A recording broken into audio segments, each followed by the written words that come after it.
दिल्ली खवातीन कमीशन की सदर स्वाति मालीवाल ने इल्जाम लगाया कि मणिपुर सरकार ने जिनसी इस्तेहसाल की शिकार खवातीन से मिलने के लिए रियासत का दौरा करने की इजाजत देने से इनकार कर दिया।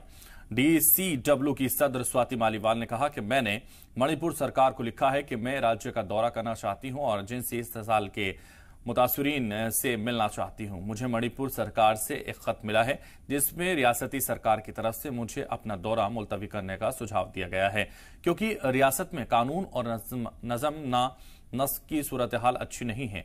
मैं सिर्फ मुतासरीन की मदद के लिए मणिपुर जाना चाहती हूं।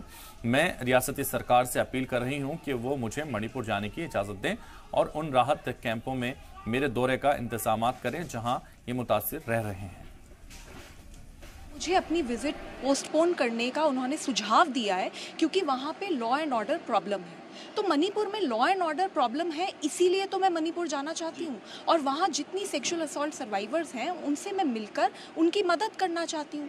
मुख्यमंत्री जी मणिपुर के खुद कह रहे हैं कि ऐसे कई 100 केसेस हुए हैं, तो उन सेक्सुअल असॉल्ट सर्वाइवर्स तक सरकार पहुँच पाई है या नहीं, उन तक कोई रिलीफ पहुँचा है या नहीं, वो किस तरीके के डर में जी रही हैं, वो उन तक काउंसलिंग पहुँची है, लीगल एड पहुँची है, कॉम्पनसेशन पहुँची है, कोई धमकियाँ तो नहीं मिल रही। ये सारी चीज़ों का जायजा लेने और उनकी मदद करने मैं वहां जाना चाहती हूं। तो मणिपुर सरकार का जो सुझाव है कि मैं अपने डिसीजन को रिकंसिडर करूं, उसके बारे में मैंने काफ़ी सोचा और मैंने ये निर्णय लिया है कि मैं मणिपुर जा रही हूं।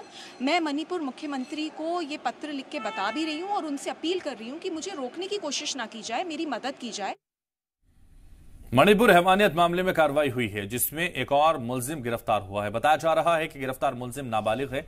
इस पूरे मामले में अब तक 6 मुलजिम गिरफ्तार हो चुके हैं। पुलिस का कहना है कि बाकी मुलजिमीन को पकड़ने की कोशिश तेज हो गई है। देखिए, 5 के बाद यह आंकड़ा बढ़ा और 6 गिरफ्तार हो चुके हैं, लेकिन 6ठा मुलजिम नाबालिग है और इसमें आरोपी है। खवातीन से दरिंदगी मामले में एक और गिरफ्तारी हुई है, तो कुल मिलाकर ये 6 मुलजिम गिरफ्तार हो चुके हैं। बाकी मुलजिमीन को पकड़ने की कोशिश भी अब तेज हुई है।